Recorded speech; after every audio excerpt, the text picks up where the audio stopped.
네, 오늘 함께 나눌 말씀은 로마서 7장 1절부터 6절까지의 말씀, 우리 한 절씩 교독하겠습니다.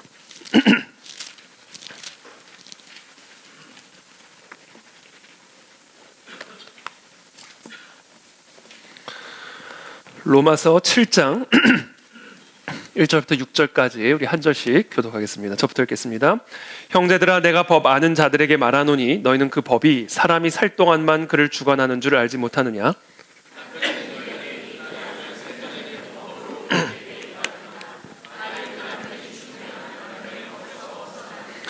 그러므로 만일 그 남편 생전에 다른 남자에게 가면 음녀라. 그러나 만일 남편이 죽으면 그 법에서 자유롭게 되나니 다른 남자에게 갈지라도 음녀가 되지 아니하느니라.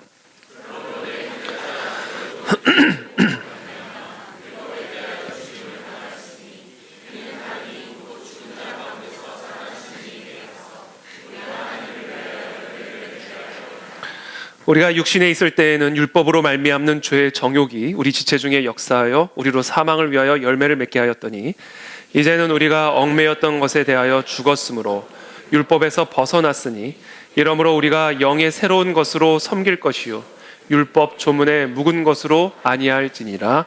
아멘. 네, 오늘은 로마서 강의 16번째 말씀입니다. 그리스도인의 자유와 치유 라는 주제를 가지고 하나님의 말씀을 함께 나누겠습니다. 1절의 말씀입니다. 형제들아, 내가 법 아는 자들에게 말하노니 너희는 그 법이 사람이 살 동안만 그를 주관하는 줄 알지 못하느냐. 바울은 모든 사람들이 상식적으로 잘 알고 있는 법적인 원리를 가지고 오늘 복음의 원리를 설명할 것을 시도하고 있습니다. 그래서 바로 법은 사람이 살 동안에만 그를 주관할 수 있다라는 사실입니다. 법은 사람이 살아있는 동안에만 그 사람에게 구속력을 가질 수 있습니다.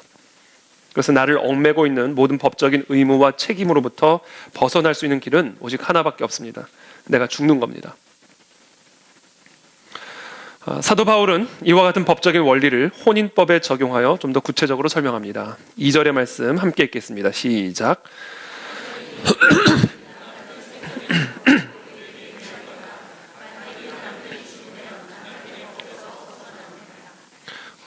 법에 따르면 남편이 있는 여인은 그 남편에게 속박이 되어 다른 남자와 결혼을 할 수가 없습니다.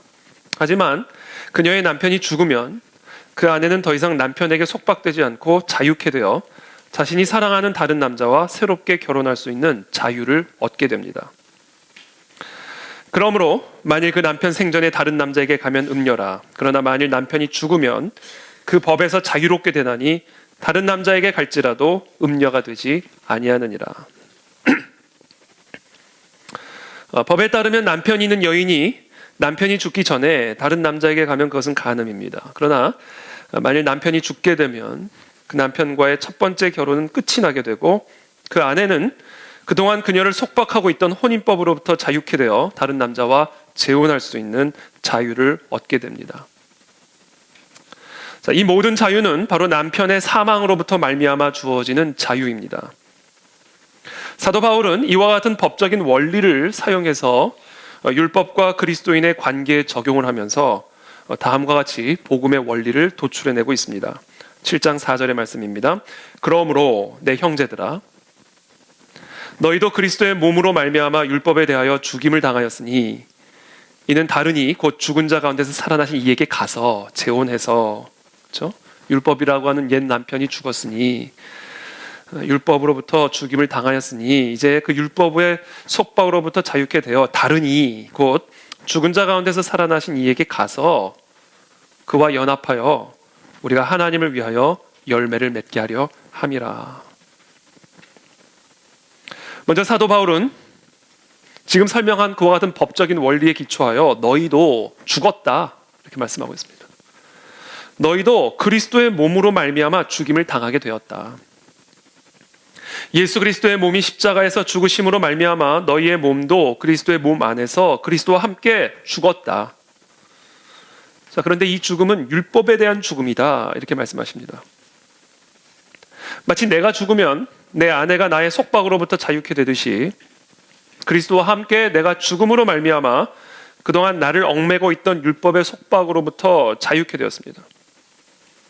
율법의 저주와 심판으로부터 자유하게 되었다라는 것입니다. 예수 그리스도와 함께 내가 죽음으로 말미암아 그동안 나를 지배하고 통치하던 율법의 저주와 사망의 권세와 마귀의 결박으로부터 자유하게 되었다. 갈라디아서 3장 13절입니다. 그리스도께서 우리를 위하여 저주를 받은 바 되사 율법의 저주에서 우리를 속량하셨으니 기록된 바 나무에 달린 자마다 저주 아래 있는 자라 하였음이라. 우리 모두는 하나님이 정하신 율법을 어긴 죄인들이기 때문에 우리 모두는 율법에 따른 하나님의 심판과 저주 아래 있는 사람들입니다. 이 사실을 여러분들이 인정하든 인정하지 않든, 알고 있든 알고 있지 않든, 성경은 우리에게 하나님이 정하신 율법이 있고 그 율법에 어기는 자는 그 율법에 따라 저주와 심판으로 영원한 지옥에 들어간다라고 하는 그와 같은 율법의 진리 원칙에 지배를 받고 있습니다. 우리 모두는 다 하나님이 정하신 율법을 어긴 죄인들이기 때문에 우리 모두는 율법에 따른 하나님의 심판과 저주 아래에 있는 사람들입니다. 그리스도께서 십자가에서 죽으신 이유는 우리를 위하여, 우리를 대신하여 그 율법의 저주를 받으시기 위함입니다. 우리가 우리의 죄로 인하여 율법에 따른 하나님의 심판과 저주를 내가 받고 내가 죽어야 하는데 그리스도께서 우리를 위해, 우리를 대신하여 십자가에서 죽으심으로 말미암아 우리가 죽은 게 돼버린 거예요. 그 결과 우리는 그리스도의 죽음으로 말미암아 그리스도와 함께 죽은 것이 되어 율법의 저주와 심판으로부터 자유하게 된 것입니다. 즉 속량을 받게 된 것이죠. 그래서 우리는 예수 그리스도의 죽음과 함께 죽었어요. 그래서 이제 우리는 율법의 속박으로부터, 율법의 저주와 사망의 권세로부터 자유함을 얻게 된 겁니다. 이게 복음입니다, 여러분.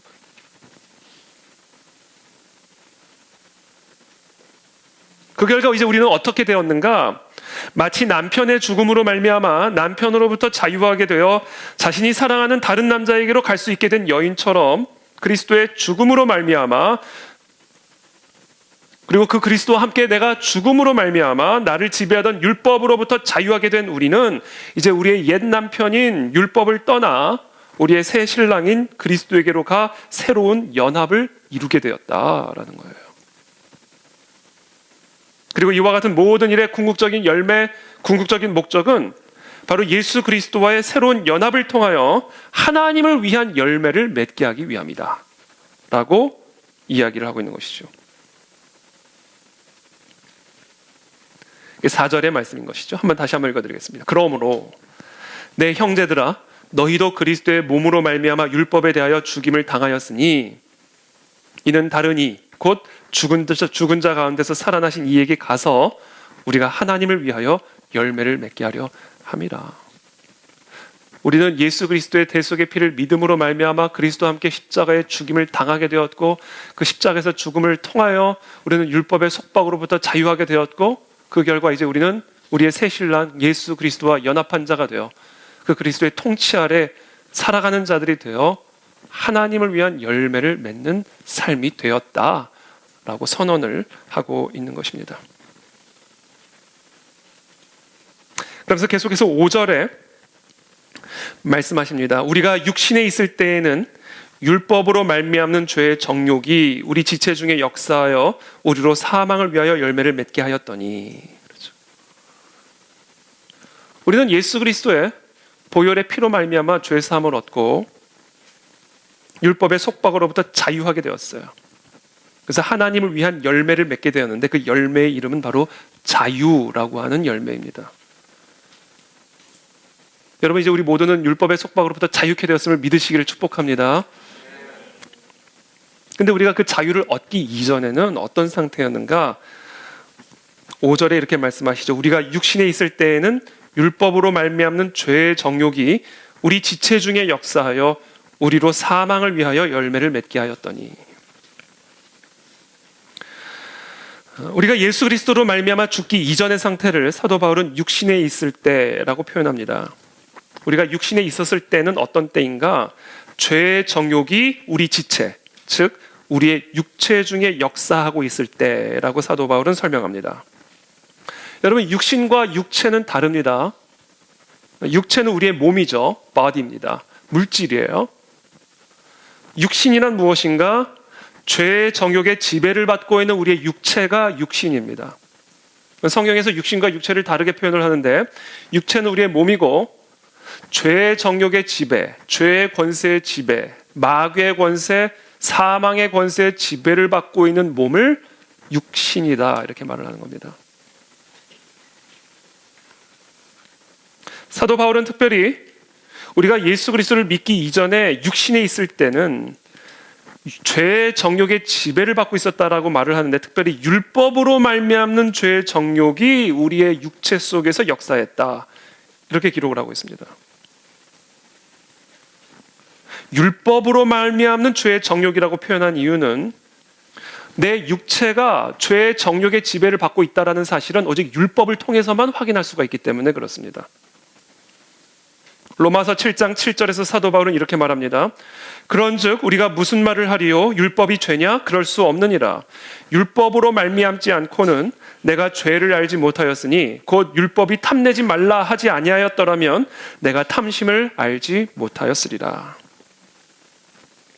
여러분, 내 안에 아무리 탐심이 있어도 율법이 없었다면 그 탐심이 죄인지를 모릅니다. 그래서 내 육체가 지금 죄의 정욕의 지배를 받고 있음을 알 수가 없어요. 그래서 내가 사망의 권세, 마귀의 권세의 결박에 묶여 있다는 사실을 도무지 알 수가 없습니다. 그것을 그냥 정상적인 것으로 생각할 뿐이에요.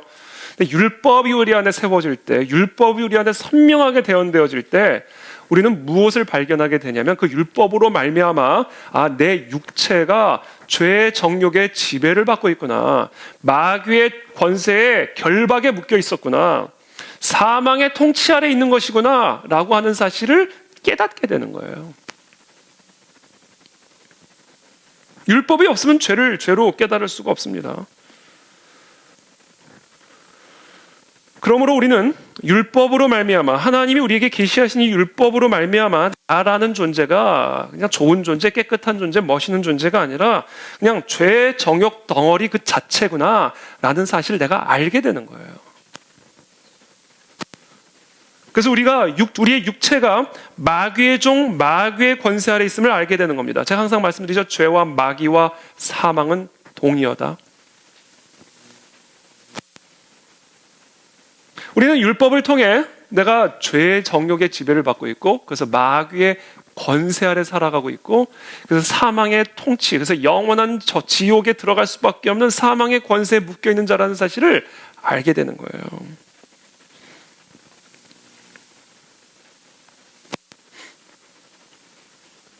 우리가 그리스도와 함께 십자가에서 죽은 것은 우리의 육체가 아니라 바로 우리의 이 육신입니다. 죄의 권세가 죽은 것이고, 마귀의 권세가 죽은 것이고, 나를 사로잡고 있는 지옥의 저주와 사망의 권세가 십자가에서 죽은 거예요. 그래서 우리는 이제는 죄의 권세로부터 자유를 얻은 것이고, 마귀의 결박으로부터 자유를 얻게 된 것이고, 사망과 저주, 지옥의 저주로부터 자유를 얻게 된 것입니다. 그게 우리가 그리스도와 함께 죽어 율법의 저주로부터 자유함을 얻어 예수 그리스도와 연합함으로 맺게 되는 열매다. 전 저와 여러분들 모두가 이 율법의 속박으로부터 자유가 되었음을 선포하시길 축복합니다. 그러므로 우리 모든 그리스도인들은 이제 이 자유를 누리셔야 돼요. 여러분, 우리는 이제 그 율법의 저주로부터 자유를 얻었습니다. 우리는 우리를 묶고 있는, 우리를 주장하려고 하는 이 모든 죄의 결박으로부터, 죄의 권세, 마귀의 권세, 사망의 권세로부터 자유함을 얻었습니다. 그래서 우리의 마음 안에는 기쁨이 있을 수밖에 없는 거예요. 여러분, 기쁘지 않으세요? 여러분, 이 자유를 지금 누리고 계십니까?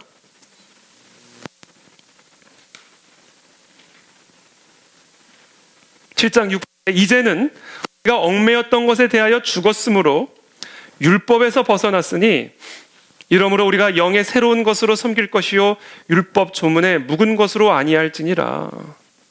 이제는 우리가 그 얽매였던 모든 죄의 결박, 마귀의 권세, 사망의 권세로부터 자유를 얻어 이제는 그 율법의 속박으로부터 벗어났으니 이제는 우리가 영의 새로운 것으로 섬길 것이요.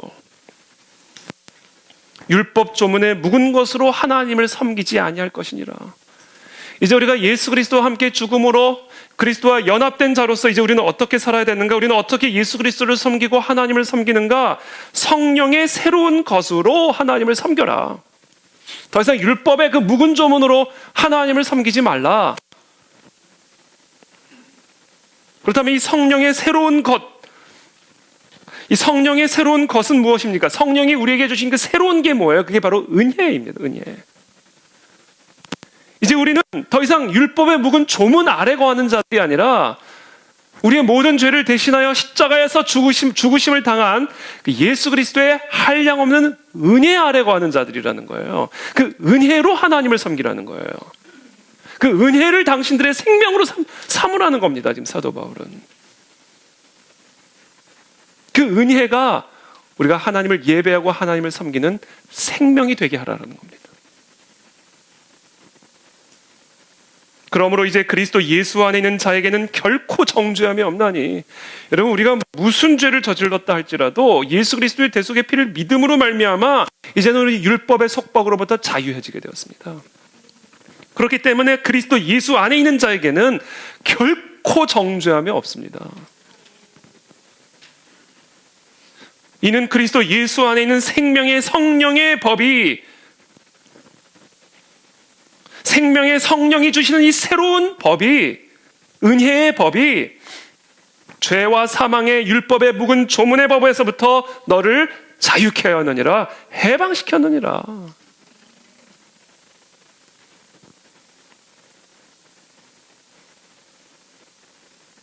자유를 취하십시오. 자유를 누리십시오.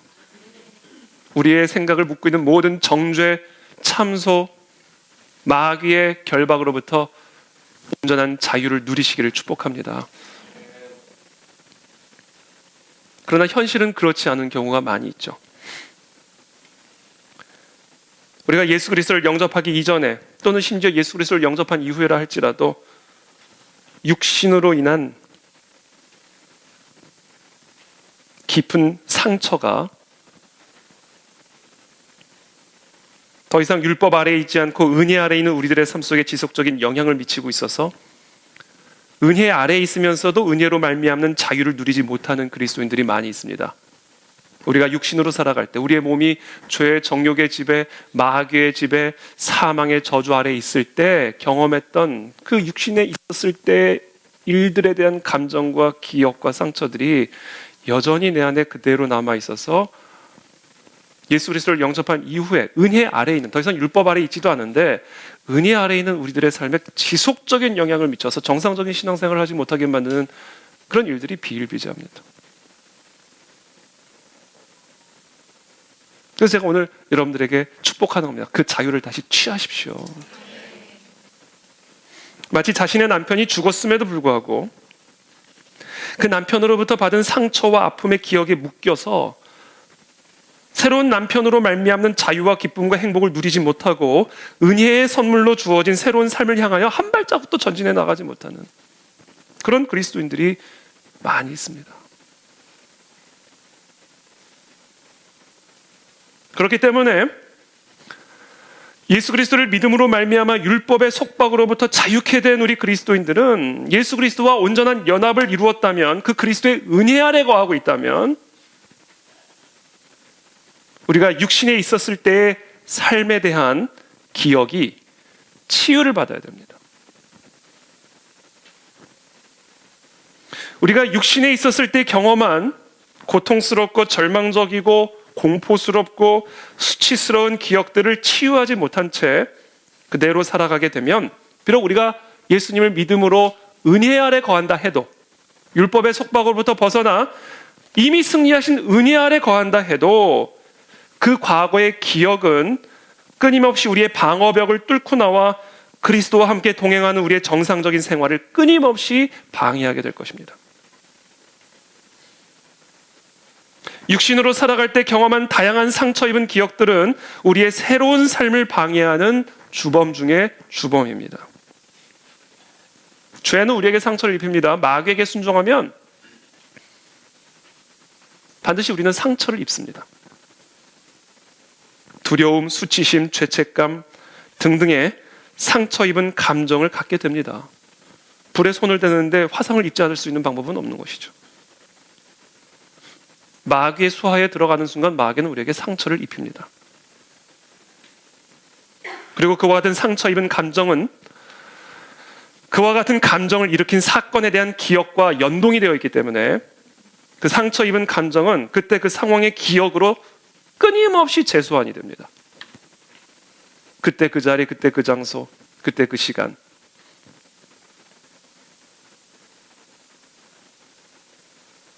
그래서 크리스천이 된 이후에도 율법의 속박으로부터 자유케 되어 이제는 그리스도의 은혜 아래 거하고 있음에도 불구하고 이미 완전한 자유를 누릴 수 있음에도 불구하고 과거 또는 현재의 그 육신적인 삶으로 인한 영적인 패배감, 죄책감, 하나님의 심판에 대한 두려움 속에서 계속해서 속박된 상태로 살아가게 만듭니다. 그래서 우리 모두가 예수 그리스도를 믿음으로 영접한 것으로 끝나는 게 아니에요. 물론 그것으로 사실은 끝나는 겁니다. 그러나 실제로 그 그리스도의 은혜를 내가 누림으로 자유를 누리기 위해서는 율법의 속박으로부터 그 저주로부터 마귀의 참소로부터 우리가 완전한 자유를 실제로 누리기 위해서는 우리에게 주어진 그 영적 현실을 실제로 누리는 삶으로 전진해 나아가기 위해서는 반드시 우리의 과거의 상처 입은 기억들을 치유받으셔야 됩니다.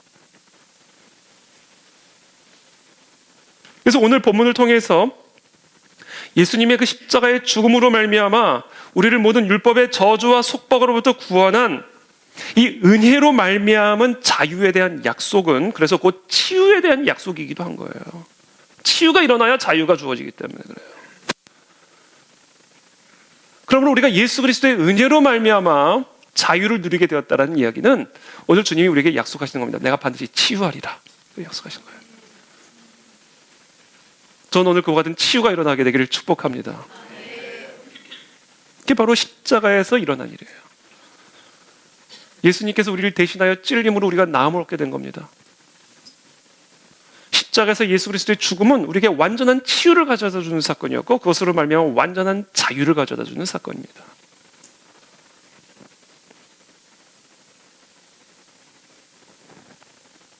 저는 오늘 그와 같은 상처 입은 감정과 기억들의 치유가 일어나기를 축복합니다. 치유받을지어다. 모든 마귀의 참소들은 떠나갈지어다. 성령님 오늘 이 시간 우리의 심령 속에 일하여 주시옵소서. 은혜 아래 자유를 취하게 도와주십시오.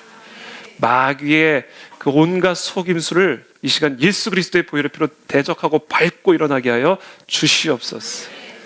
자유는 취해야 합니다. 취해야 합니다. 내 안에 상처 입은 기억이 있음을 나타내는 가장 확실한 증거 중 하나는 이 머릿속에 영상이나 장면이 계속 떠오르는 일입니다. 그래서 계속해서 오늘의 나의 정신적인 영적인 생활에 끊임없는 지장을 초래합니다. 30년 전에 있었던 일이 생생하게 내 기억 속에 딱 박혀 있어요. 그래서 그 기억이 예를 들면 지금 내가 오늘 설교를 하는데 방해하는 거예요.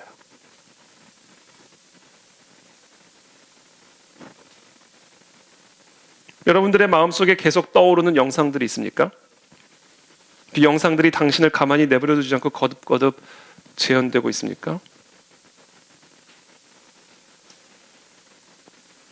그것은 그 기억과 함께 따라다니는 감정이 매우 강렬하다라는 뜻입니다. 그 사건이 나에게 큰 절망감을 줬든지, 그때 그 사건이 내게 큰 두려움을 줬든지, 그때 그 사건이 내게 큰 수치심을 줬든지, 그 기억들이, 영상들이, 장면들이 계속해서 내 안에 재생되고 재현되는 이유는 그 사건과 연계된 그 감정이 그만큼 내게 깊이 상처로 뿌리 내려 있기 때문에 그런 거예요. 이게 뿌리 뽑혀야 됩니다. 치유를 받아야 됩니다, 여러분. 완전히 씻겨내버려야 돼. 이미 죽은 거거든요, 그게. 이미 그리스도께서 죽이신 거예요, 다 십자가에서. 그래서 우리는 이제 그것으로부터 다 자유케 됐단 말이에요.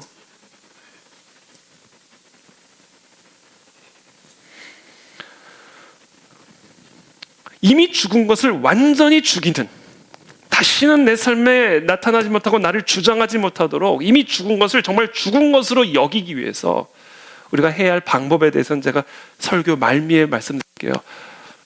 그래야 끝까지 앉아 계실 테니까.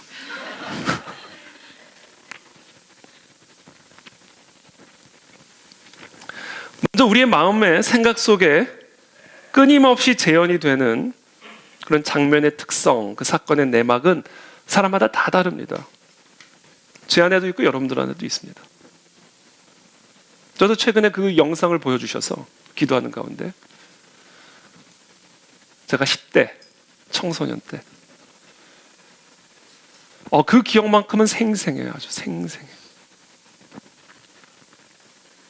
하나님이 그것을 치유하시고 회복하시는 경험을 제가 최근에 했습니다. 몇 주 전에. 저는 그런 일들이 여러분들에게도 일어나게 되기를 바랍니다. 성령께서 보여주시고 여러분들이 무심코 그냥 넘겼던 그 재생되는 영상들을 잡으세요. 그리고 죽여버리세요. 계속 떠돌아다니지 말게 하시라는 거예요. 이미 죽은 건데 우리가 자꾸 살리고 있는 거예요. 죽은 걸 내가 살았다고 생각하면 그건 살아 역사합니다. 죽은 걸 죽은 거로 여기라는 거죠. 그 일을 오늘 우리가 하겠다라는 거예요.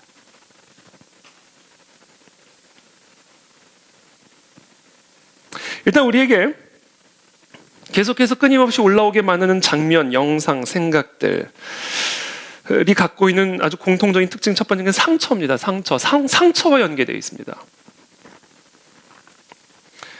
이 상처는 엄마 뱃속에 있는 태아기에서부터 시작을 합니다. 여러분, 태아가 상처를 받습니다. 엄마 뱃속에 있다고 절대 안전한 게 아니에요. 엄마가 먹는 거, 엄마가 생각하는 거, 엄마의 심장 박동, 엄마의 혈압, 엄마의 마음 상태 그대로 아이들에게 들어갑니다. 그래서 내적 치유는요, 태아기에서부터 시작이 돼요. 태아기에서부터. 내적 치유 사역이요, 태아기부터 시작이 된다고요. 그 사람을 잉태했을 때 엄마에게 일어났던, 가정에게 일어났던 상담부터 시작을 합니다.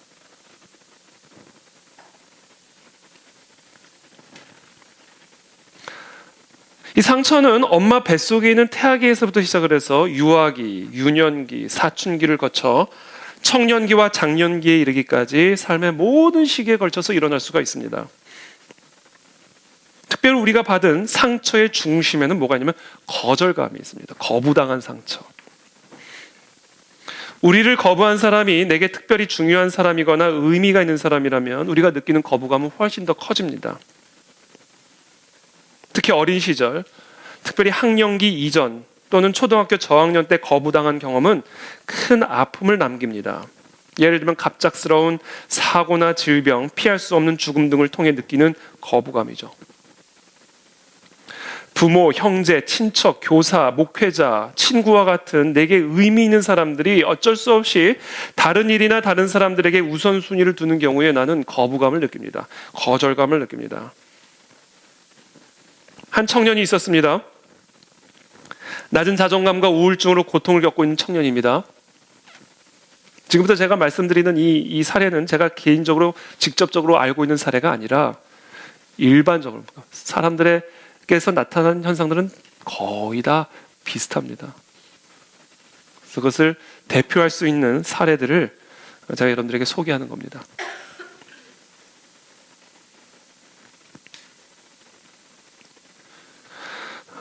이 청년의 이름은 나우울이에요.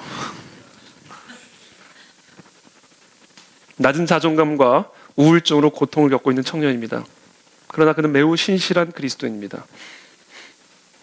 가족과 친구, 하나님에게까지 버림을 받았다라고 항상 두려워하고 있습니다.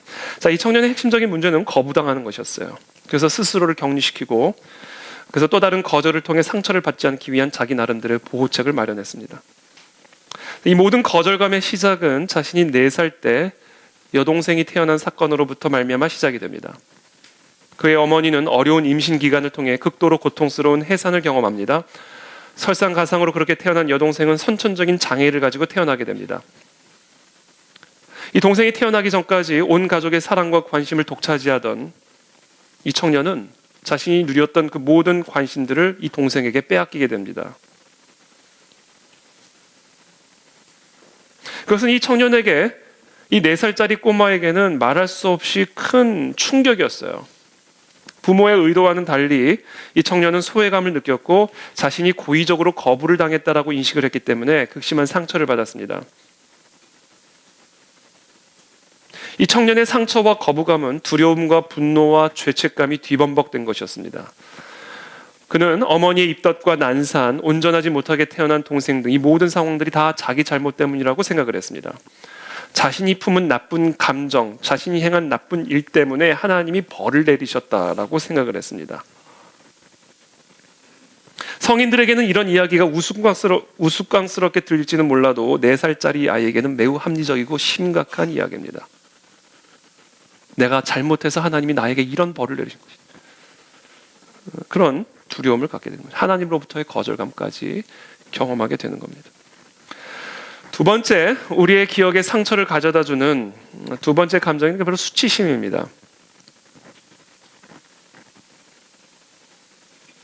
부모나 선생님과 같이 권위를 행사하는 사람들이 종종 훈계를 하거나 아이의 행동을 변화시키기 위해 아이를 깎아내리는 방법을 사용합니다.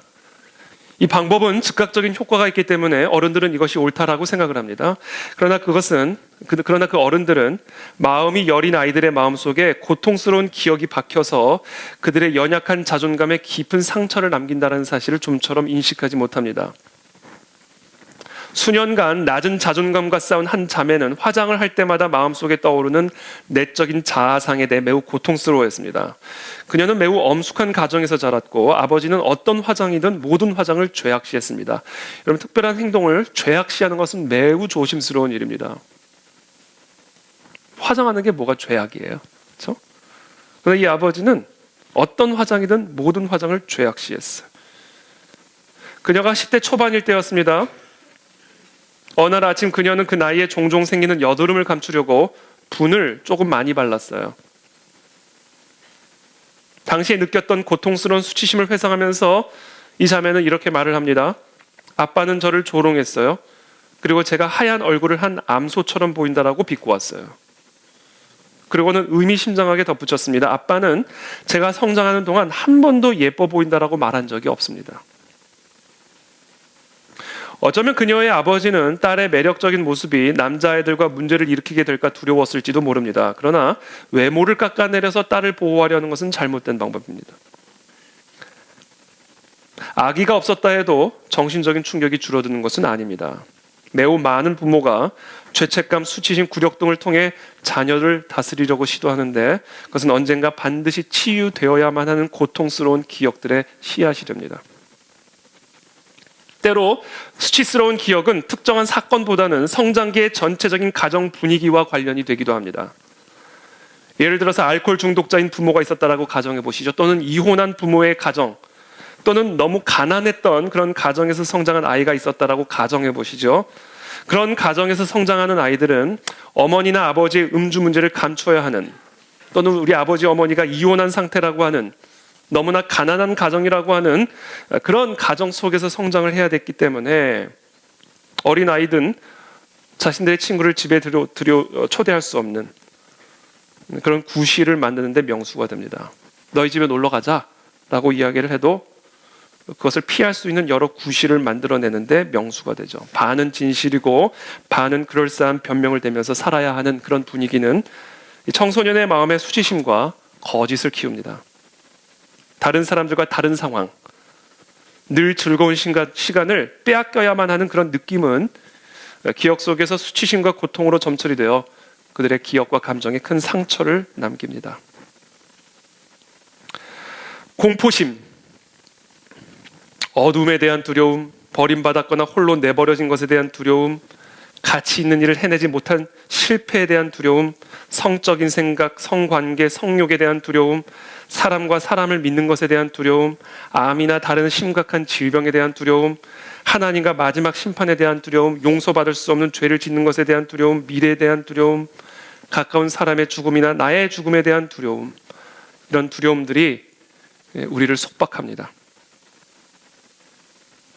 네 번째, 증오심. 증오심은 이 고통스러운 기억의 치유가 필요한 대표적인 증상입니다. 부모에 대한 증오심, 형제에 대한 증오심, 권위자에 대한 증오심, 자기 자신에 대한 증오심, 세상에 대한 증오심, 가진 자에 대한 증오심, 이쁜 자에 대한 증오심. 아마도 그 모든 것 가운데 가장 충격적인 증오심은 그리스도인들이 갖고 있는 하나님에 대한 증오심일 겁니다. 나에게 이런 일이 일어날 때 하나님은 도대체 어디서 무엇을 하고 있었는가? 이 하나님에 대한 증오심, 그것이 우리에게 강력한 속박으로 역사합니다. 다섯 번째, 성적인 차원의 기억에 있어서 치유가 필요합니다. 예나 지금이나 우리가 살아간 이 세상은 언제나 성적으로 문란한 사회입니다. 아담과 하와의 타락 이래로 성적으로 문란하지 않았던 시대는 한 번도 없었습니다. 저는 조선시대는 성적으로 정숙한 시대라 생각했어요.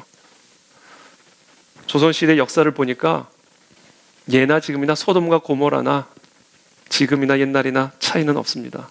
아담과 하와의 타락 이래로 우리가 살아간 세상은 언제나 성적으로 문란한 세상이었습니다.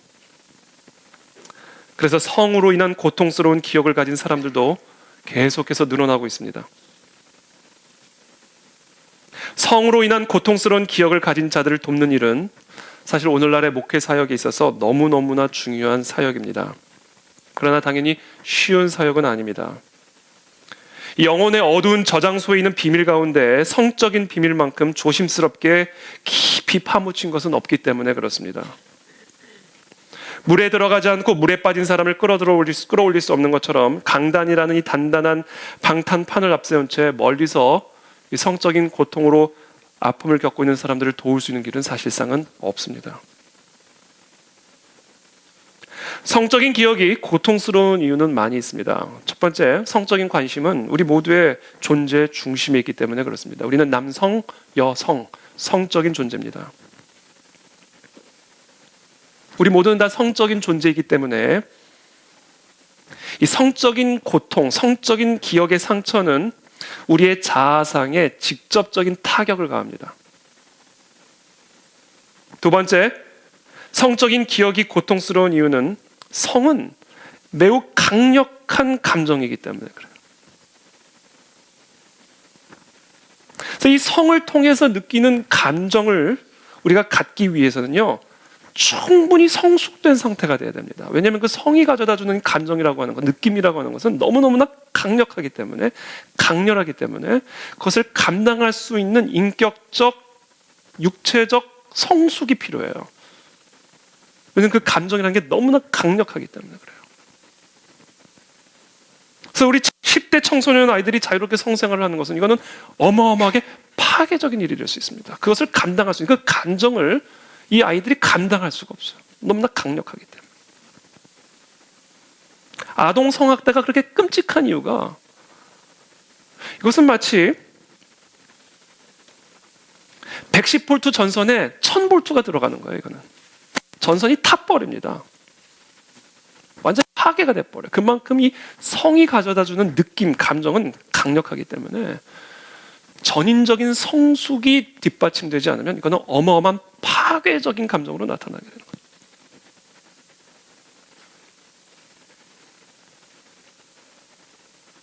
마지막으로 성적인 상처가 우리에게 가장 고통스러운 이유는요, 이 성적인 감정이 인간이 경험할 수 있는 가장 모순된 감정일 수가 있기 때문에 그렇습니다. 성적인 상처는 우리를 깊은 감정적인 혼돈의 소용돌이에 몰아넣습니다. 아주 훌륭한 선교사 부부가 있었습니다. 모든 면에서 아주 행복한 부부였지만 단 한 가지 성관계만은 즐겁지가 않았습니다. 그들은 성관계를 가졌습니다. 그러나 남편의 표현을 빌리면 성관계 이후에 아내의 이상한 반응이 그들을 힘들게 만들었습니다. 아내는 성관계를 즐길수록 남편에게 더 화를 냈습니다. 아내도 그런 자기 자신을 이해하기가 어려웠습니다. 아내는 결혼과 성을 다룬 좋은 기독교 서적을 다 찾아 읽어봤습니다. 성이 하나님이 주신 선물이라는 것도 알고 그것에 반대하지도 않습니다. 아내는 도대체 왜 성에 대해서 이런 이상한 모순된 반응을 보였던 것일까요? 좋아하면서 싫어하고 기뻐하면서 혐오하는 이런 모순적인 반응을 보인 이유는 무엇이었을까? 아내가 8살쯤 되었을 때 일입니다. 10대 친오빠와 성놀이를 하기 시작했습니다. 처음엔 무서웠습니다. 그것이 무엇인지 제대로 알지도 못했고 죄의식을 느꼈습니다. 오빠는 뇌물을 주기도 하고 협박도 하면서 동생의 입을 막았습니다. 어머니는 심각한 심장병을 앓고 있었는데 어머니가 이 사실을 알게 되면 치명적인 심장 발작을 일으킬 거라고 협박하면서 그것은 곧 어머니를 죽이게 되는 일이라고 경고했습니다. 그래서 말할 수가 없었습니다. 이 아내는 말합니다. 나중에는 결국 친오빠와의 그와 같은 행동들을 마음으로 받아들였습니다. 그리고는 말을 잇지 못했습니다. 그리고는 부끄러웠는지 고개를 숙이고 휴지를 더 가져갑니다. 감정을 억누르려고 애썼지만 흐느낌과 분노를 어찌할 수가 없었습니다. 생각만 해도 소름이 끼쳐요. 그녀는 울부짖기 시작합니다. 끔찍합니다. 제가 그럴 수 있었다는 게 도무지 믿겨지지가 않아요. 구역질이 납니다. 그리고는 말을 중단합니다. 조용히 말을 다시 꺼낼 때까지 기다립니다. 마침내 그녀가 채찍에 맞은 사람처럼 쇳소리 나는 고통스러운 목소리로 말을 꺼냅니다. 내가 그것을 즐기기 시작했습니다. 신음하듯 말했습니다. 나는 도대체 어떤 사람인 거죠? 오빠와 그런 짓을 저지르다니. 저는 오빠를 증오하면서도 오빠가 여전히 그렇게 해주기를 원했어요. 왜 아내는 남편과의 성생활에서 그토록 이상하고 모순되게 행동했는가? 그녀가 정말로 치유받아야 할 것은 무엇이었는가? 물론 오빠를 용서하고 오빠에 대한 증오심을 버려야만 했습니다. 그러나 진짜 문제는 그 일과 오빠를 증오하면서도 그 일을 즐긴 자기 자신을 용서하는 것이었습니다. 본질적으로 모순된 그 감정들은 이 아내의 내면에 깊은 갈등을 낳았고 결국 그녀를 사랑과 증오가 뒤섞인 이상한 모순된 성생활로 몰고 갔습니다. 그녀는 남자를 좋아했고 매력을 느꼈습니다. 그러나 남자가 없어도 좋을 만큼 강하지 못한 자신에게 분노를 느꼈습니다. 가장 이 아내를 힘들게 만들었던 것은 남편을 사랑하고 남편과 사랑을 나누는 애정과 기쁨이 자신에게 반드시 필요하다는 이 사실을 인정하는 것이 너무나 힘들었습니다. 그래서 그녀는 남편을 필요로 하는 자신에게 분노했고 기쁨을 느낄 때마다 더 화를 냈습니다. 겉으로는 성을 더럽게 여기면서 속으로는 성을 원하고 있었습니다. 결국 이 선교사 아내는 자신의 오빠가 죄인임을 용서하고 자신이 인간임을 용서하며 성을 선물로 주신 하나님께 감사함으로 모든 갈등을 회복할 수가 있었습니다. 저는 우리는 알 수 없죠. 그러나 혹시라도 우리 가운데 이런 성적인 상처를 입은 분들이 계신다면 여러분들의 몸과 마음과 영혼을 그리스도께서 치유해 주시기를 축복합니다. 그것이 치유되지 않고는 우리는 진정한 자유를 누릴 수가 없습니다. 왜냐하면 우리는 성적인 존재이기 때문에 그렇습니다. 오늘 사도 바울의 비유는 복음을 설명을 하는데 간음이라는 개념을 끄집어내고 음녀라는 성적인 용어를 끄집어냅니다. 왜 이 복음의 원리를 설명하면서 간음과 음녀와 같은 성적인 용어를 동원을 했을까? 알 수는 없습니다만 로마 시대에 만연한 현상, 성적인 물러남 속에서 살아가는 로마 교회 성도들, 그들에게도 세상 사람들과 동일한 엄청난 유혹들이 있었을 겁니다. 그리고 실제로 많은 문제들이 있었습니다. 유혹과 갈등, 실패와 절망, 수치와 상처와 고통이 교회 안에 있었습니다. 복음의 핵심은 하나님이 인간이 되셨다는 사실. 여기 복음의 핵심이 있습니다.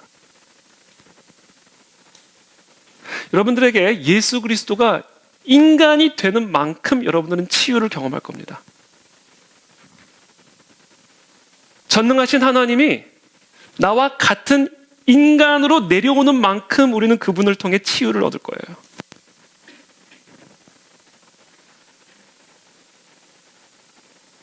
하나님이 인간이 되셔서 인간이 갖고 있는 모든 연약함, 그리고 그 연약함으로 말미암은 모든 고통 속으로 들어오셨습니다. 예수님은 하나님이셨지만 인간이셨어요. 그래서 예수님은 인간을 아십니다, 여러분.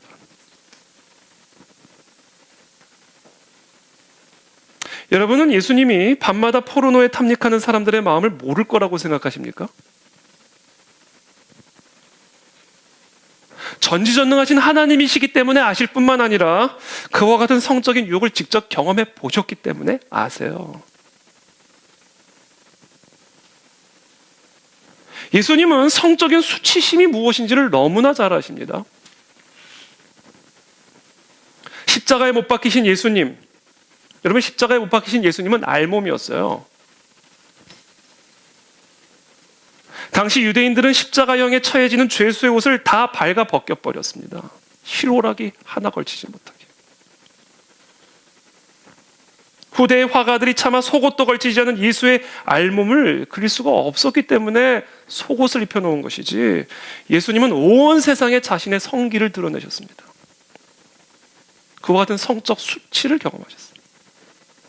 예수님은 성적인 수치가 뭔지를 아십니다.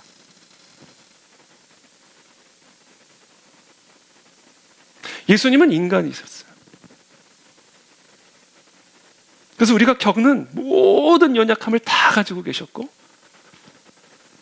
그 전능하신 하나님이 우리가 겪는 그 연약함으로 말미암는 겪는 시험과 유혹들을 다 경험하셨습니다. 여러분은 성적인 시험을, 유혹을 받아보신 적이 있습니까? 그렇다면 예수님도 받으셨어요. 예수님이 인간이셨기 때문에. 탐심의 유혹을 받아보셨습니까? 미움의 유혹, 분노의 유혹을 받아보셨습니까? 그렇다면 예수님도 받으셨어요. 예수님은 인간이셨기 때문이에요. 예수님은 십자가의 죽음을 피하고 싶은 유혹을 받으셨어요. 예수님은 광야에서 돌을 떡으로 만들고 싶은 유혹을 받으셨어요. 그게 여러분 성경에는 마귀와 예수님이 대화하는 것처럼 보이지만 마귀는 눈에 보이지 않아요. 예수님의 생각 속에서 유혹으로 들어가는 겁니다.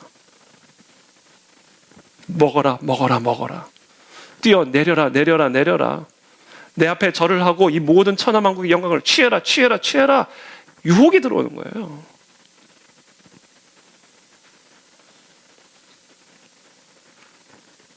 예수님은 광야에서 돌을 떡으로 만들고 싶은 유혹을 받아보신 적이 있으신 분이고요. 성전에서 뛰어내려서 자신의 이름을 십자가와 같은 치욕스러운 방법이 아닌 인기와 명예를 얻을 수 있는 방법으로 취할 수 있도록 유혹을 받아보신 분입니다. 세상 앞에 무릎을 꿇고 세상과 타협하고 싶은 유혹을 받으신 분이에요. 그러나 예수님은 죄는 없으셨어요. 우리와 똑같은 연약함을 가지고 그래서 똑같은 시험을 받으셨지만 90%도 아니라 100% 완벽하게 그 시험을 이기셨습니다. 그래서 그와 같은 시험을 당하는 우리들을 도와주실 수가 있는 거예요. 끄집어내 주실 수가 있는 겁니다. 그래서 히브리서 기자가 말하는 겁니다. 우리에게 있는 대제사장은 우리의 연약함을 동정하지 못하시리가 아니요 모든 일에, 여러분 모든 일이에요. 모든 일. 하나도 예외로 삼지 마세요.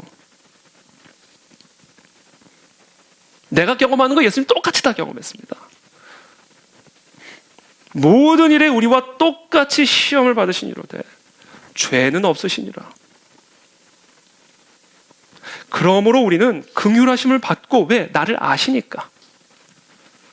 내 연약을 알고 내 수치를 아시니까 그 모든 것을 이기신 그리스도께로 나아가 긍휼하심을 받고 때를 따라 돕는 은혜로 우리도 그 시험을 이기기 위해 은혜의 보좌 앞에 담대히 나가라.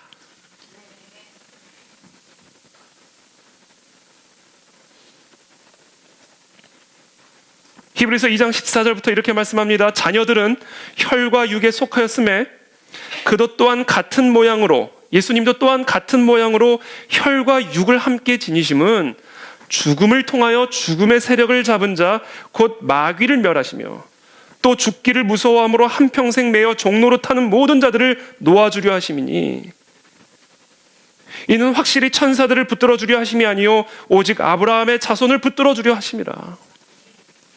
우리와 똑같이 들어오셔서 사망을 이기게 하기 위해서 인간으로 오셨다는 거예요. 왜? 우리는 사망을 이길 수 없으니까, 마귀를 이길 수 없으니까. 그래서 예수님이 우리와 똑같이 연약한 시험받는 인간으로 오셔서 죄 없이 마귀를 죽여버리신 겁니다. 마귀를 이겨버리신 거예요.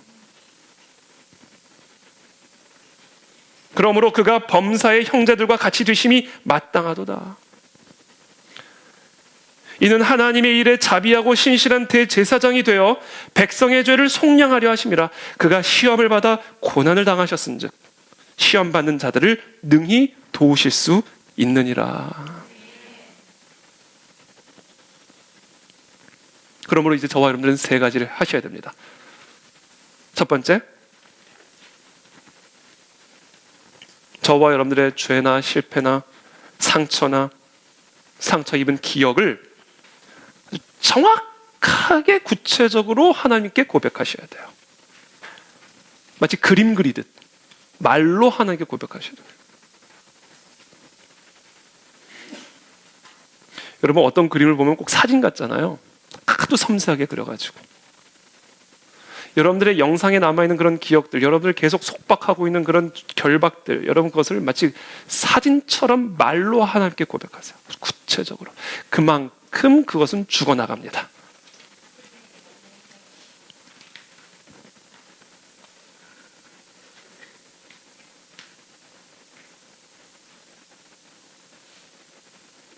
근데 문제는 뭐냐? 우린 자꾸 덮어둬요. 제가 지난주 금요일에도 말씀드렸죠. 방어기제. 요한일서 1장 5절부터 10절에 나중에 보세요. 제가 여기서 읽지는 않겠습니다. 요한일서 1장 5절부터 10절, 요한은요, 이 방어기제를 정확하게 설명하고 있어요. 심리학자들이 사도 요한으로부터 방어기제를 배웠다라고 생각할 만큼. 특별히 세 가지를 말합니다. 대표적으로 제가 금요일날 상세하게 말씀드렸기 때문에 자세하게 말씀드리지 않고 간단하게만 말씀드릴게요. 세 가지만 말씀드립니다. 대표적인 방어기제, 부정이에요. 있는데 없대요. 그냥 부정해버려요. 있는데.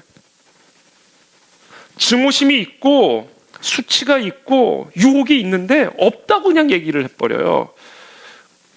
덮어버린다고 없어지지 않습니다. 죽여야 없어지는 거예요. 이 방어기제는 우리를 속박하고 있는 이 모든 마귀의 결박, 율법의 저주를 내버려 두게 만들어버리는 거예요. 덮어주니까. 그래서 제가 지난 금요일에 말씀드린 거예요. 방어기제를 철저하게 제거해야 된다. 그 주제에 대해서 살펴볼 생각도 아니하고 논의 주제로 삼는 것조차도 싫어합니다. 부정. 그래서는 자유할 수가 없습니다. 두 번째, 합리화라고 하는 방어기제, 이거 무너뜨려야 됩니다. 합리화는 거짓말처럼 노골적이진 않지만 더 위장된 거예요. 우리는 우리가 하는 행동들을 정당화시키기 위해서 이런저런 이유들을 꾸며내죠. 우리가 하는 모든 일에는 진짜 이유가 있고 가짜 이유가 있게 됩니다. 그래가지고는 자유를 못 누립니다. 합리화를 중단하시고 그것을 예수 그리스도에게 고백하십시오. 합리화라는 방어기제로 내 안에 있는 상처와 수치와 율법의 저주들을 품고 살지 마십시오. 그래서 제가 얘기하는 거예요. 방어기제. 이거는 마귀의 서식처다. 다 무너뜨려 버려요. 그리고 이 모든 것을 다 가지고 하나님께로 나가야 된다. 하나님만이 나의 방어기제가 되게 해야 된다. 예수 그리스도의 십자가만이 나의 방어기제가 되어야 한다. 그 외의 방어기제들은 나의 수치를 가리고 나의 절망을 가리고 나의 염려를 가리기 위한 우상입니다. 여러분, 우상.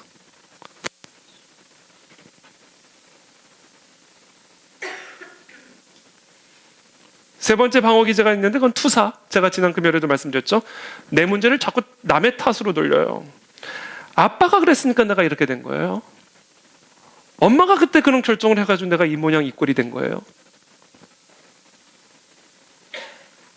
나의 문제, 나의 고통, 나의 아픔을 다 다른 사람 탓으로 돌려버림으로써 이 문제를 감춰버리는 겁니다.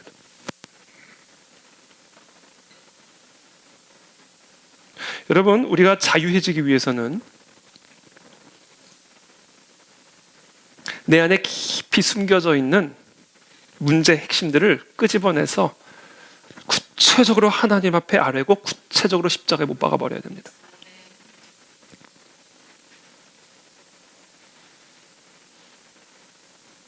그래서 여러분들이 기도하실 때 예를 들면 이렇게 기도하시면 안 돼요. 주님, 우리 부모님에게 좀 더 나은 감정을 갖게 도와주세요. 예수님의 이름으로 기도합니다. 이런 기도 가지고는 안 됩니다.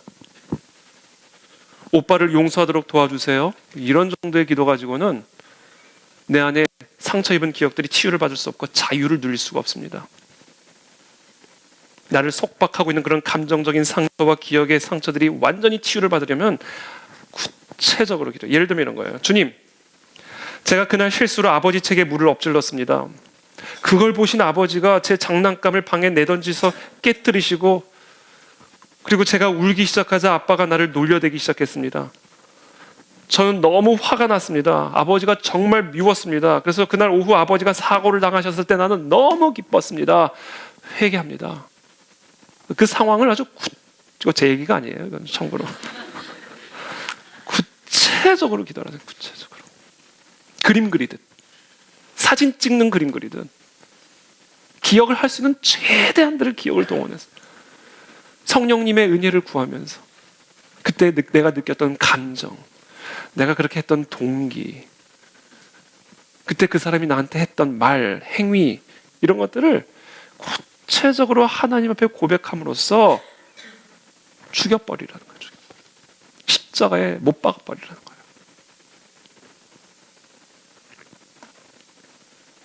하나님 아버지, 저는 우리 선생님을 용서하지 못했습니다.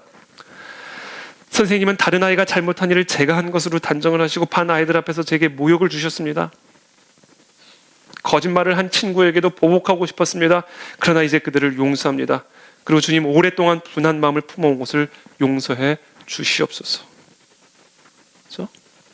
이런 구체적인 상황들, 구체적인 감정과 느낌들을 하나님에 다 토하라는 거예요. 하나님만 피난처십니다.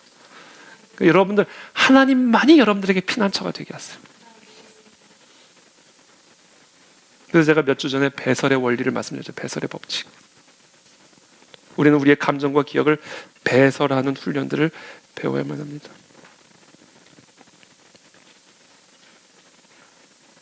(20대) 후반에 아주 유능한 사업가였습니다. 약혼을 한 그녀는 6개월도 지나지 않아 파혼을 당했습니다. 그녀는 그리스도인이 된 지 수년이 지났지만 감정적인 변화와 우울증, 남성에 대한 일반적인 적대감으로 많은 어려움을 겪었습니다. 그녀는 술과 갈등과 싸움으로 가득 찼던 가정에서 성장했습니다. 집안은 매우 부유했지만 아버지에게 충분한 사랑과 관심을 받지 못한 그녀는 자신이 갖고 있는 돈으로 여러 남자를 사귀며 마음의 공허함을 채우려고 노력했습니다. 패턴은 늘 같았습니다. 사랑을 얻기 위해 필사적으로 노력했고 남자들과도 꾸준히 성적인 관계를 맺었습니다. 그녀는 자신의 그런 충동에 매우 실망했고 화가 났습니다. 반복되는 자신의 파혼이 하나님이 내리시는 벌이라는 생각이 들었습니다. 그리고 하나님은 그녀에게 결혼을 허락하지 않을 거라는 확신을 갖게 됐습니다. 그러던 어느 날 기도하는 가운데 한 남자와 보냈던 어느 날 밤의 일들이 거울을 보듯 선명하게 떠올랐습니다. 그녀는 그때 경험한 그 무시무시한 느낌을 다시 상기하면서 고통스럽게 울부짖기 시작했습니다. 오 예수님, 저는 너무 비참합니다. 저는 자신을 비할 수밖에 없고 제 믿음을 지키지 못한 채 나는 하나님을 실망시켰습니다. 저는 존엄성을 잃어버렸습니다. 그날 밤의 경험으로 자기 자신을 증오하기 시작했고 절망에 빠지게 되었습니다. 그 후로부터 일어난 모든 일들은 결국 하나님이 자신을 벌하고 있다라고 느꼈습니다. 그 기도를 하는 시간에 그녀는 그 무시무시했던 그날 밤을 떠올리며 나의 모든 연약함을 알고 계시고 가늠하다 붙잡힌 그 여인에게 예수님이 대하셨던 그 말씀, 그 태도, 그 느낌을 묵상하면서 자신 안에 있는 모든 수치와 실패를 예수 그리스도에게 토해내기 시작했습니다. 살아계신 예수 그리스도의 성령이 그 자매의 마음과 심령들을 치유하여 주셨고 자존감과 존엄성을 회복하시는 자유의 역사가 일어나게 되었습니다. 이것을 경험을 해야 된다는 것이죠.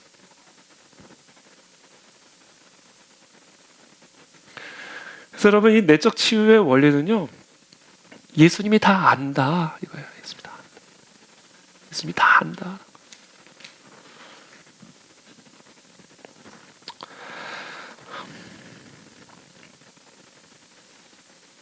두 번째, 고백하십시오. 고백. 첫 번째는 하나님에게 고백하는 거죠. 두 번째는 다른 사람에게 고백하는 겁니다. 야고보서 5장 15절부터 16절입니다. 믿음의 기도는 병든 자를 구원하리니 주께서 그를 일으키시리라. 혹시 죄를 범하였을지라도 사하심을 받으리라. 그러므로 너희 죄를 서로 고백하며 병이 낫기를 위하여 서로 기도하라. 의인의 간구는 역사하는 힘이 큼이니라. 너희 죄를 서로 고백하라는 거예요.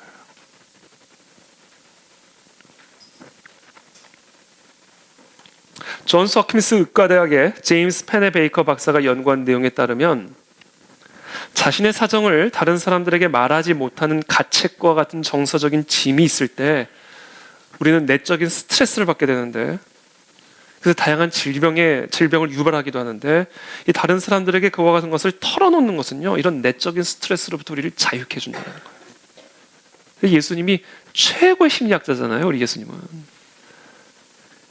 그래서 우리 안에 있는 이 수치, 우리를 묶고 있는 이 내적 스트레스로부터 우리가 자유케 되기 위해서 말씀하니까 서로 고백하라는 거죠. 물론 막 여기저기 말할 필요는 없고 오히려 상처가 될 수가 있기 때문에, 그래서 우리 순이 안전한 공동체가 돼야 돼요. 그래서 그런 것들을 터놓을 수 있는 진짜 사랑과 안전한 공동체가 돼야 됩니다. 그래서 이런 이야기들을 나눌 수 있어야 돼요. 그리고 서로를 위해 기도할 수 있어야 됩니다. 그래서 저는 그것을 위해서 여러분, 성령께서 여러분들에게 마음의 감동을 주시기를 기도합니다. 내 안에 있는 감춰둔 내적 스트레스들을 나누고자 하는 그런 성령의 감동이 우리 가운데 일어나게 되기를 바랍니다.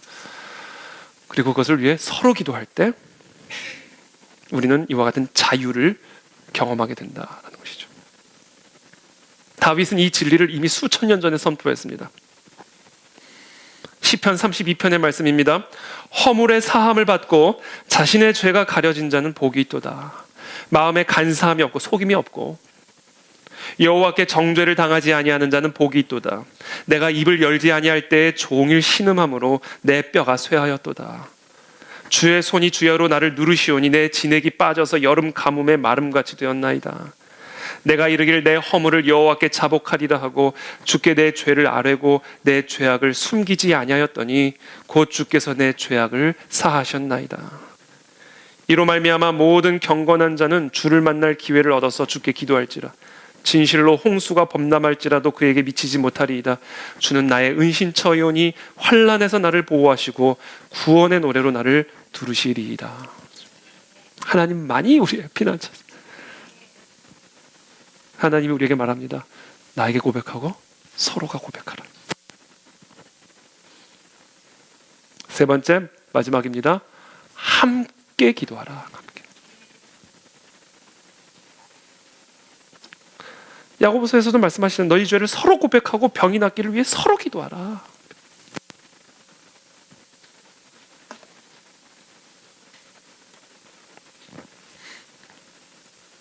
마태복음 18장에서도 예수님 말씀하십니다. 진실로 다시 너희에게 이르노니 너희 중에 두 사람이 땅에서 합심하여 무엇이든지 구하면 하늘에 계신 내 아버지께서 그들을 위하여 이루게 하시리라. 두세 사람이 내 이름으로 모인 곳에 나도 그들 중에 있느니라. 4명의 사람들이 중풍병자를 데리고 예수님께로 데리고 나아갔을 때 예수님은요, 중풍병자의 믿음을 보시고 중풍병자 치유하지 않으셨습니다. 그들의 믿음을 보시고 중풍병자를 치유하셨습니다.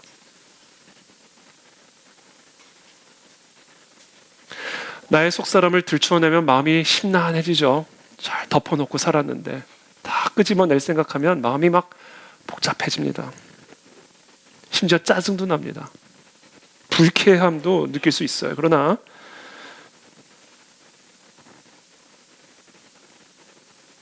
영적인 가면을 쓴 채로 우리는 자유를 누릴 수가 없습니다, 여러분.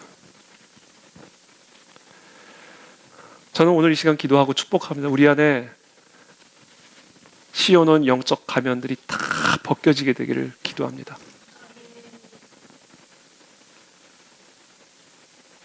그때 비로소 우리는 그리스도의 십자가 복음의 은혜로 말미암는 자유를 누리게 되는 것이죠. 말씀을 맺겠습니다. 저는 요새 이 말씀을 자주 묵상합니다. 수고하고 무거운 짐진 자들아, 다 내게로 오라. 내가 다 안다. 내가 다. 그 짐의 무게, 그 짐의 성격, 그 짐의 고통 내가 다 안다. 그러니까 다 내게로 오라. 나는 그 짐을 이겨낼 수 있는 힘이 있다. 그러므로 때를 따라 돕는 은혜를 나에게 구하고 나에게 나와 내가 주는 능력을 공급받으라. 내가 너희를 쉬게 하리라. 여러분, 오늘 여러분들 안에 어떤 것들이 있든지 오늘 이 시간 예수님에게 다 가지고 나가십시오. 다 고백하십시오. 그리고 주님이 주시는 능력을 받아 자유를 누리십시오. 이미 십자가는 우리의 모든 율법의 속박들을 끝장내셨습니다. 오늘 시간 그 자유를 취하고 누리는 우리 모두가 되시기를 예수님의 이름으로 축복합니다. 기도하겠습니다.